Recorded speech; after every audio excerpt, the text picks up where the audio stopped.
మీ మోకాల నొప్పులకు ఎటువంటి సర్జరీ లేకుండా ఎపియాన్ పెయిన్ క్లినిక్ అందిస్తున్న అత్యాధునిక చికిత్స.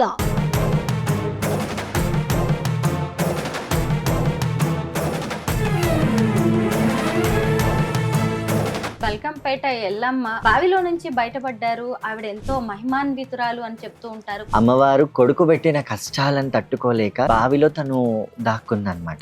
అమ్మవారిని మనం చూసుకున్నా గానీ తను నిద్రిస్తున్నట్టుగా, అంటే పడుకున్న రూపమే తనది కనిపిస్తుంది బావిలో. మీరు శివశక్తిగా ఎలా మారారు? శివశక్తిగా మారడం అనేది పెంచుకొని మారడం అయితే కాదు.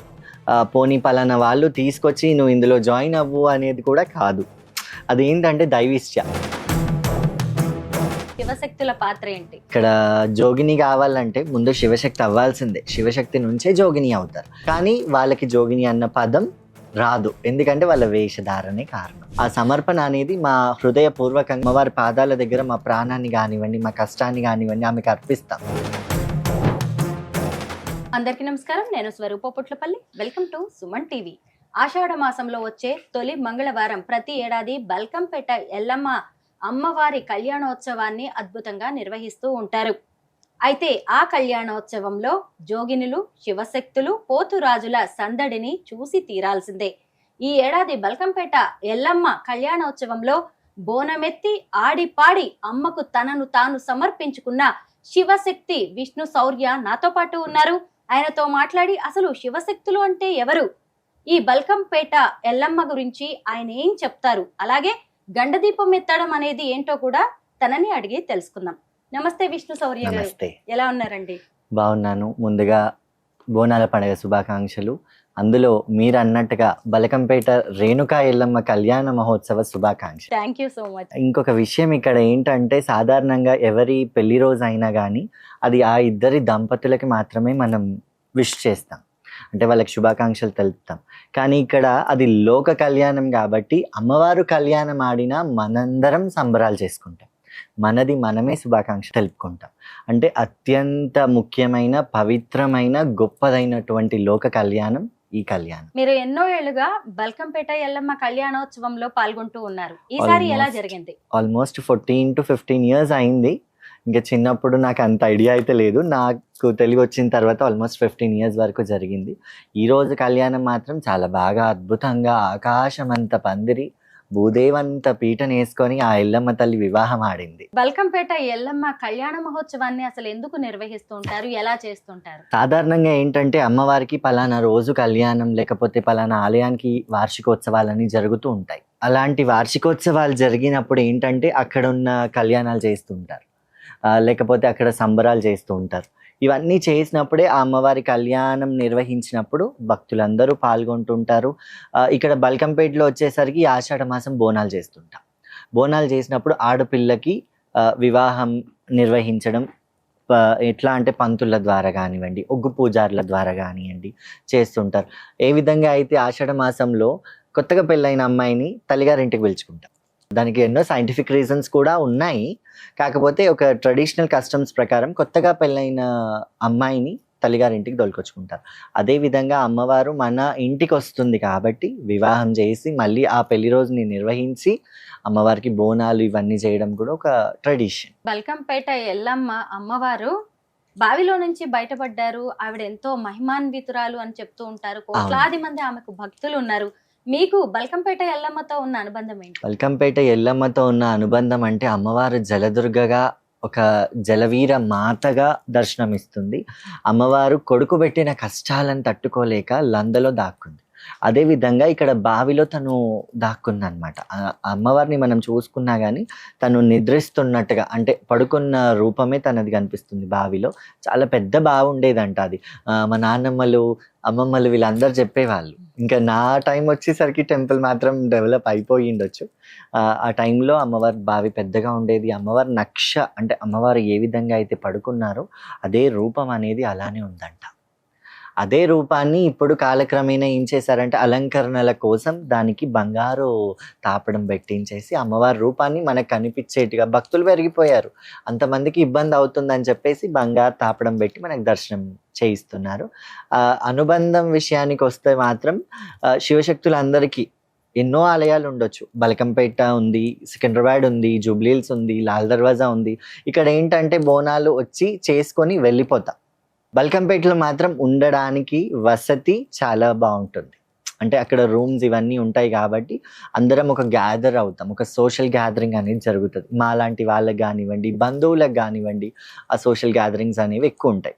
అదొక అనుబంధం ఎక్కువ అందరికీ. శివశక్తులు అందరికీ బల్కంపేట అంటే ఒక అనుబంధం. బల్కంపేట ఎల్లమ్మ కళ్యాణోత్సవం సందర్భంగా జోగినిలు కూడా పెళ్లిళ్ళు అవును. చేసుకుంటూ ఉంటారు కదా, మరి ఈ సందర్భంలో శివశక్తుల పాత్ర ఏంటి? శివశక్తుల పాత్ర, జోగినిల పాత్ర ముఖ్యంగా పూనకమే. ఇక్కడ జోగిని కావాలంటే ముందు శివశక్తి అవ్వాల్సిందే. శివశక్తి నుంచే జోగిని అవుతారు. కాకపోతే జోగినీల విషయానికి వస్తే ఏంటంటే వేషధారణ వాళ్ళకి చీరలో ఉంటారు. శివశక్తుల విషయానికి వస్తే అందులో ఆడవాళ్ళు, మగవాళ్ళు, పెళ్ళైన ఆడవాళ్ళు, పెళ్ళైన మగవాళ్ళు, పెళ్ళి కాని ఆడవాళ్ళు, పెళ్ళి కాని మగవాళ్ళు కూడా ఉంటారు. ఇక్కడ జోగినీల విషయానికి వస్తే వాళ్ళు దేవుడితోనే వివాహం ఆడతారు. కానీ ఈ శివశక్తులలో కూడా పెళ్లి కాని మగవాళ్ళు, దేవుడికి అంకితమై ఉన్న వాళ్ళు కూడా చాలా మంది ఉన్నారు. కానీ వాళ్ళకి జోగిని అన్న పదం రాదు, ఎందుకంటే వాళ్ళ వేషధారణే కారణం. కాకపోతే ఏంటంటే మీరు అన్నారు ఇంతకుముందు, బోనాన్ని తనని సమర్పించుకొని వచ్చారు అని అన్నారు. ఆ సమర్పణ అనేది మా హృదయపూర్వకంగా అమ్మవారి పాదాల దగ్గర మా ప్రాణాన్ని కానివ్వండి, మా కష్టాన్ని కానివ్వండి ఆమెకు అర్పిస్తాం. మా జీవితాన్ని అర్పిస్తాం. అది ఒక డెడికేషన్. అందుకే శివశక్తులకి కూడా అది ముఖ్యమైన ప్లేస్. ఏం చేస్తుంటారు అమ్మవారి కళ్యాణ మహోత్సవం రోజు కావచ్చు, బోనాల రోజులు, శివశక్తులు ముఖ్యంగా? శివశక్తులు ముఖ్యంగా మాకు ఎన్నో నియమాలు ఉంటాయి. అందులో ముఖ్యమైనది శుచి, శుభ్రత. చాలా ముఖ్యమైనది ఇదే. ఎక్కడ పడితే అక్కడ తినడం కానివ్వండి, వెళ్ళడం కానివ్వండి, ఇవన్నీ పాటిస్తూ ఉంటాం. ఇంకా బల్కంపేటలో మాత్రం ఈరోజు అమ్మవారికి తలంబ్రాలు, వడిబియ్యం, పట్టుబట్టలు తీసుకెళ్ళి అమ్మవారికి సమర్పించి, జోగినీలు అయితే అక్కడ అమ్మవారికి మంగళసూత్రం అంటే పసుపు కొమ్ము చూపెట్టి వాళ్ళు మెడలో వేసుకుంటారు, తలంబ్రాలు పోసుకుంటారు. ఇది జోగినీల పాత్ర. శివశక్తుల విషయానికి వస్తే అక్కడికి వెళ్ళి పట్నాలు వేసుకుంటారు, బోనాలు చేస్తుంటారు. అమ్మవారికి అన్ని నైవేద్యాలు ఎక్కించి మళ్ళీ వస్తారు. తర్వాత రోజు అక్కడ ఏంటంటే అమ్మవారి పురవీధుల్లో రథంలో అమ్మవారు కూర్చొని పురవీధుల్లో ఊరేగుతుంది. అక్కడ నృత్యాలు చేస్తూ ఆటపాటలతో అమ్మవారిని ఊరేగిస్తూ ఉంటారు. ఉపవాసం ఉండి మరి ఎంతో నియమ నిష్టలతో అమ్మవారికి పూజలు చేస్తూ ఉంటారు శివశక్తులు, జోగినులు. ఆ టైంలో చాలా నాట్యాలు చేస్తూ ఉంటారు కదా, ఒళ్ళంతా కదిలిపోతూ ఉంటుంది. అంత పెద్ద బోనాన్ని నెత్తిన పెట్టుకుని డాన్స్ వేయడం అనేది ఇబ్బందిగా ఉండదా? ఇబ్బంది అనేది ఎక్కడ అనిపించదు.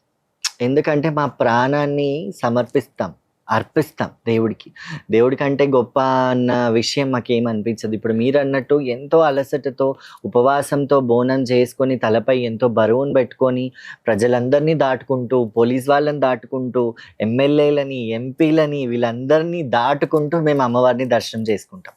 ఆ అమ్మవారిని బోనం దించిన తర్వాత అమ్మవారి మొహం చూడంగానే 1000 ఏనుగుల బలం మాకు వస్తుంది. ఎలా అయితే ఒక నెలపొడుపు వచ్చినప్పుడు తల్లి కానీ, భార్య కానీ భర్తని చూడాలని ఎలా అనుకుంటుందో, మేము బోనం దించగానే అమ్మవారు మా కళ్ళ ముందు ఉండాలని మేము అలా కోరుకుంటాం. సాధారణంగా మీరు అందరూ బోనాల పండుగ వస్తే మాకు ఈ కోరిక నెరవేరాలి, వచ్చే సంవత్సరం కల్లా ఈ కోరిక నెరవేరాలి అని అనుకుంటారు. అమ్మ ఈ సంవత్సరం బోనం తీసుకొస్తున్నాం, రాష్ట్రం సుభిక్షంగా ఉండాలి, పాడి పంట మంచిగా ఉండాలి, నీకు బోనం ఎంతో భక్తి శ్రద్ధలతో మేము తెస్తున్నాం, నీ ఆలయానికి మంచిగా తెప్పించుకో, ఎటువంటి ఆటంకం లేకుండా నీ ఆలయానికి బోనాన్ని రప్పించుకో, ఆ నైవేద్యాన్ని నా చేతులతో పెట్టే భాగ్యం నాకు ఇవ్వు అని మేము కోరుకుంటాం. అది ఒక చిన్న వేరియేషన్. శివుడికి శక్తికి ప్రతిరూపమే శివశక్తులు. మీరు శివశక్తిగా ఎలా మారారు? శివశక్తిగా మారడం అనేది ఎంచుకొని మారడం అయితే కాదు. పోనీ పలానా వాళ్ళు తీసుకొచ్చి నువ్వు ఇందులో జాయిన్ అవ్వు అనేది కూడా కాదు. అదేంటంటే దైవిష్ట. దేవుడు నుదుటన రాసిన రాత. అది రాత అంటే అది ఒక శుభకరమైన రాత. గాలి లేనిది చెట్టు అయితే ఉగదు. అదేవిధంగా పూనకం వస్తుంది కాబట్టి అలా శివశక్తుల్లోకి వచ్చాం. ఇలా నేను అనుకోవడం అంటే నేను మంచి చదువుకొని ప్రొఫెషన్లోకి రావడం అనేది అసలు అన్ఎక్స్పెక్టబుల్, ఈవెన్ అన్ఇమాజినబుల్. అసలు నేను ఎక్స్పెక్ట్ కూడా చేయలేదు. సడన్గా టీవీలలో, న్యూస్ పేపర్లలో వచ్చేసరికి అందరు డైలమా అయ్యి నాకు ఆల్మోస్ట్ చాలా కాల్స్ కానీ, మా ఇంటికి బంధువులు రావడం కానీ, ఏంటిది అని అడగడం కానీ ఇలాంటివి చాలా జరిగాయి. అదేంటంటే అనుకోకుండా జరిగిపోయింది. శివాజ్ఞ లేనిది చీమైనా కదలదంట. ఆ శివుడి ఆజ్ఞనేమో నన్ను ఇలా చేయడం అని అనిపించింది నాకు. అంతే. అలా ఏంది ప్లాన్‌తో అయితే రాలేదు. అన్‌ఎక్స్‌పెక్టెడ్‌గా జరిగింది. మీరు ఇప్పుడు ఒక పదం వాడారు. నేను బాగా చదువుకొని ఈ ప్రొఫెషన్ లోకి వచ్చాను. అంటే శివశక్తులు అనేది ఒక ప్రొఫెషనా? ఒక వృత్తా? వృత్తి అని నేను చెప్పలేను. ఇది మా జీవనోపాధి. మేము ఇందులోనే జీవనం చేస్తున్నాం. ఇందులోనే అమ్మవారికి చూపెట్టే మేము తింటున్నాం. ఇది ఒక ప్రొఫెషన్ కాకపోయినా ఒక జీవనోపాధి మాకు కలిగిస్తుంది. నాలాంటి వాళ్ళకి గానివ్వండి, ఇప్పుడు బోనాలు ఎత్తుకుంటాం బయట. ఇవన్నీ మా జీవనోపాధికి సంపాదన ఇచ్చేదే కదా! అలా. అందుకే అమ్మవారు మీ ప్రొఫెషన్. ఒంటి మీదకి వస్తూ ఉంటుందా? అంటే అవును. పూనకం వస్తదా? అవును. ఏ రోజుల్లో? శుక్రవారం, ఆదివారం. ఏమైనా భవిష్యవాణి లాంటిది కనిపించే అవకాశం ఉందా? ఆ టైంలో చెప్పే అవకాశాలుంటాయి. కాకపోతే ప్రతిదానికి ఒక హద్దు అనేది ఉంటది. దేవుడు రాసిన రాతనైతే ఎవరు చెరపలేదు. దేవుడు మనకి ఒక రాత రాస్తాడు. కాకపోతే వచ్చినప్పుడు ఏంటంటే ఇలాంటి దుష్ట గ్రహాలు వస్తుంటాయి. లేకపోతే ఏవైనా ఫలితాలు దుష్టంగా ఉంటాయి. మీరు ఇలాంటి జాగ్రత్తలు తీసుకోండి. లేకపోతే ఇలాంటి రెమెడీస్ చేయండి. అలాంటివి చెప్తూ ఉంటాం. చాలా మంది ఇప్పుడు ఫేక్ శివశక్తులు కూడా కనిపిస్తూ ఉన్నారు. మీకు కూడా తెలుసుండొచ్చు. అలాంటి అవును. వాళ్ళని మీరు చూస్తూ ఉండొచ్చు. చూస్తున్నాం. కానీ జనాలకి ఎలా తెలియాలి? జనాలకి ఎలా తెలియాలి అని అంటే నిజం ఏనాటికైనా బయటపడుతుంది. కానీ నిజం నిలకడ మీద బయటపడుతుంది. టైం కొంచెం అటు ఇటు అయ్యి ఉండొచ్చు. కానీ నిజం ఎప్పటికైనా బయటపడుతుంది. ఇలాంటి వాళ్ళు కూడా అంతే. ఈరోజు కాకపోయినా రేపు బయటపడతారు. అది ఎవరైనా అయ్యి ఉండొచ్చు. బోనాల సమయంలో శివశక్తులు, జోగిన్లు, పోతురాజులు ఎక్కువగా కనిపిస్తూ అవును. ఉంటారు. ఈ బోనాలు అయిపోయిన తర్వాత శివశక్తులు ఏం చేస్తూ ఉంటారు? శివశక్తులు కొంతమంది జాబ్ చేసే వాళ్ళు ఉన్నారు. మంచి మంచి ఎంప్లాయీస్ ఉన్నారు. ఏంటంటే ఓన్లీ బోనాల టైంలోనే బోనం ఎత్తుకుంటారు. మళ్ళీ ఇంట్లో ఉంటారు. సంసారం చేసుకుంటారు. పిల్లలు, మమ్మీ, డాడీ ఎవ్రీథింగ్. ఇంక మాలాంటి వాళ్ళ లైఫ్‌కి వచ్చేసరికి సికింద్రాబాద్ బోనాలు అయిపోగానే శ్రావణ మాసంలో పల్లెటూర్లలో బోనాలు జరుగుతాయి. ఆ తర్వాత మాకు నవరాత్రులు ఉంటాయి. అప్పుడు పూజలే ఉంటాయి. తర్వాత కొమ్రవెల్లి జాతర జరుగుతుంది. తర్వాత మేడారం జాతర జరుగుతుంది. చెరువుగట్టు జాతర జరుగుతుంది. ఏడుపాయల జాతర జరుగుతుంది. ఇలా ఎప్పుడు మళ్ళీ సమ్మర్‌లో చూసుకుంటే బొడ్రాయి పండగలు అంటారు. ఊరి పండగలు అంటారు. బీరప్ప పండగలు అంటారు. ఇలా అన్ని బోనాలకి సంబంధించినవి అన్నీ ఉంటాయి. కాకపోతే ఏంటంటే అది అందరికీ ఎక్కువగా తెలీదు. మేము కంప్లీట్‌గా ఇందులో ఉన్నాం కాబట్టి దాని గురించి మాకన్నీ ఇన్ఫర్మేషన్స్ వస్తుంటాయి. వెళ్తూ ఉంటాం. బోనాలు చేస్తూ ఉంటాం. అలా జరుగుతూనే ఉంటుంది. మొత్తానికి ఏడాదంతా బిజీగానే ఉంటారు. ఏడాదంతా ఒక బిజీగానే షెడ్యూల్ ఉంటాం. ఉంటుంది మీకు, ఉంటుంది. క్యాలెండర్. ఒక మంత్‌లో ఈ జాతర ఉంటుంది. ఇక్కడికెళ్ళాలి. ఇంకో మంత్‌లో ఈ పూజలు ఇంట్లో ఉంటాయి. ఇవి చేసుకోవాలి అని ఏడాది పొడవునా ఉంటుంది. ఇవే కాకుండా కొంతమంది దేవుళ్ళని పెట్టుకుంటూ ఉంటారు కదా. ఇంట్లో ఉప్పలమ్మ, మేము ఎల్లమ్మ, మైసమ్మ ఇలాగా ఇంట్లో గద్దెలేసుకుంటాం మేము. గద్దెలు వేయడం. గద్దెలేసుకుంటాం. ఏంటంటే పుట్ట బంగారం అని, పుట్ట మట్టిని మేము బంగారంగా కొలుస్తాం. ఏ విధంగా అయితే ఇప్పుడు మేడారంలో బెల్లాన్నే బంగారంగా స్వీకరిస్తాం మనం. అంటే అమ్మవారికి తీసుకెళ్ళడం బెల్లమే. అక్కడ అమ్మవారికి నివేదించిన తర్వాత మనకు వచ్చేది అది బెల్లం. ఇప్పుడు మేము పుట్ట దగ్గరికి వెళ్ళినప్పుడు అది మట్టే. మేము అక్కడ పూజించి అది తీసుకురావడమే బంగారం. ఆ పుట్ట బంగారాన్ని తెచ్చి అమ్మవారికి గద్దేసుకొని దాని మీద అమ్మవారిని ప్రతిష్ఠించుకుంటాం. విగ్రహాన్ని కానీ, ఇప్పుడు విగ్రహాలు ఇవన్నీ వచ్చాయి కానీ ఒకప్పుడు అమ్మవారిని ఒక దీపం రూపంలో కానివ్వండి, ఒక చిన్న కుండ అంటే పటువ అంటారు. ఆ పటువలో దొంతులు అంటారు. అవి పెట్టుకొని వాటికే కళ్యాణం చేసేవాళ్ళు, వాటికే పూజించుకునేవాళ్ళు. ఇంకా కాలక్రమేణా అన్నీ చేంజ్ అవుతున్నాయి కాబట్టి ఆలయాలలో పెట్టుకున్నప్పుడు మేము ఎందుకు పెట్టుకోవద్దు అని చెప్పేసి అందరు చిన్న చిన్న విగ్రహాలు పెట్టుకుంటూ ఉంటారు. బోనాల సమయంలో శివశక్తులు గండదీపం కూడా ఎత్తుతూ ఉంటారు కదా. ఏంటి గండదీపం? శివశక్తులు చాలా తక్కువ. ఎందుకంటే బోనాలు ఎత్తుతూ ఉంటారు. గండదీపం విషయానికి వస్తే ఎవరైనా అంటే నార్మల్‌గా ఇప్పుడు సాధారణంగా మొక్కుకుంటారనమాట. అమ్మ మాకు ఆ గండం ఉంది. ఆ గండం తప్పితే నీకు గండదీపం తెస్తా అమ్మా అని మొక్కుతారు. లేకపోతే మాకు గండం తప్పింది కదమ్మా అంటే ఇప్పుడు మాలాంటి వాళ్ళ దగ్గరకు వస్తుంటారు. వచ్చినప్పుడు మాకు ఇట్లా గండం తప్పింది మరి ఏం చేయమంటారు అని అడుగుతారు. సరే మీ మీదికి గండం తప్పింది కదా అమ్మవారికి తప్పించి ఉండొచ్చు. మీరు గండదీపం ఎత్తుకోండి అమ్మవారికి అని మాలాంటి వాళ్ళు చెప్తూ ఉంటారు. పెద్దవాళ్ళు, ముసలివాళ్ళు, అమ్మమ్మలు, తాతయ్యలు, శివశక్తులు, జోగినీలు వీళ్ళందరూ గండదీపం గురించి చెప్తారు. అప్పుడు వాళ్ళు గండదీపం చేసుకొని అమ్మవారికి తీసుకెళ్తారు. ఆషాఢ మాసం, బోనాలు, పండగల సీజన్, అలాగే వ్యవసాయ సీజన్ కూడా. ఈ అవును. టైంలో వర్షాలు పడుతూ ఉంటాయి, అలుగులు ఎల్లుతూ ఉంటాయి. ఆ టైంలో కూడా శివశక్తులు, జోగిన్లు ప్రత్యేక పూజలు చేస్తూ ఉంటారు. మీరు అలాంటివి ఏమైనా చేస్తూ ఉంటారా? అంటే మీరు అన్నట్టు వ్యవసాయం విషయానికి వస్తే సాధారణంగా ఏంటంటే ఏరువాక పౌర్ణమి వస్తుంది. ఏరువాక సమయానికి రైతన్నలు ఏం చేస్తారంటే పొలాలకు వెళ్తుంటారు. ఆ పొలాలకు వెళ్ళేప్పుడు తోరణం కట్టుకుంటారు. ఆ తోరణం తెంపుకొని ఎడ్ల బండిలో రైతన్నలు భూమి దగ్గరికి వెళ్తూ ఉంటారు, వ్యవసాయ భూములకు వెళ్తూ ఉంటారు. అది ఎక్కడ జరుగుతుందంటే ఏవైనా ఊరి బొడ్రాయిల దగ్గర, ఊరి గ్రామ దేవతల దగ్గర వాళ్ళు ముందుగా సంబరాలు చేసుకుంటారు. సంబరాలు చేసుకొని అమ్మవారికి బోనాలు ఇవన్నీ ఎక్కించి ఆ తోరణం తెంపుకొని రైతన్నలందరూ పొలాలకు వెళ్ళిపోతూ ఉంటారనమాట. అక్కడ వ్యవసాయంకి కూడా అమ్మవారికి పూజించుకొని వెళ్తూ ఉంటారు రైతన్నలు. మళ్ళీ ఇక్కడ సాధారణమైన మహిళల విషయానికి వస్తే పిల్లలు బాగుండాలని, అప్పుడే వేసవి కాలం అయిపోతుంది, చిన్న చిన్నగా అమ్మవారికి పాక్స్ అవుతాయి, అమ్మ తల్లి అయిందని, అమ్మవారు అయిందని, ముత్యాలమ్మ అయిందని ఇలా అంటుంటారు కదా, తల్లి పోసింది, తట్టు పోసింది అని అంటుంటారు. అవన్నీ మాకు రాకుండా కాపాడవు, లేకపోతే మాకు వచ్చాయి, మాకు అయినా కానీ మంచిగా ఉండు మా పిల్లగాడు అని చెప్పి మళ్ళీ బోనాలు చేస్తుంటారు. అండ్ వర్షాల సమయానికి వస్తే మాత్రం వర్షాలు అలుగులు అని అన్నారు కదా మీరు, వర్షం పడినప్పుడు అలిగెళ్తుంది. అలిగెళ్ళినప్పుడు ఏం చేస్తారంటే సాధారణంగా పాత రోజుల్లో, ఇప్పుడంటే అందరూ చేస్తున్నారు, అక్కడ ఎమ్మెల్యేలని, ఎంపీలని, కౌన్సిలర్లని, చైర్మన్లని పెట్టి చేయిస్తున్నారు. కానీ ఒకప్పుడు మాత్రం శివశక్తులు అక్కడ దగ్గరుండి అలిగెళ్ళినప్పుడు కట్ట మీద ఉన్న మైసమ్మకి, కట్ట కింద ఉన్న మైసమ్మకి, ఊర్లో ఉన్న గ్రామ దేవతలకి, గంగమ్మకి, అంటే చెరువు అలుగెళ్ళింది, అది విజృంభించకుండా, ఊర్లోకి గంగమ్మ రాకుండా, ఊర్లోకి గంగమ్మ చెరువు అలిగెళ్ళి ఊర్లోకి వస్తే అన్ని పాడి పంట పాడైపోతాయి అని చెప్పి అమ్మ గంగమ్మ నువ్వు శాంతించు అని చెప్పి అక్కడ బలిస్తారు. మళ్ళీ ఇంకొకటి ఏంటంటే ప్రేమ, మనిషికి ఎంత కోపం ఉంటుందో ప్రేమ కూడా అంతే ఉంటుంది. అంటారు కదా, ఎడమ చేయితో కొట్టి కుడి చేయితో పెట్టడం.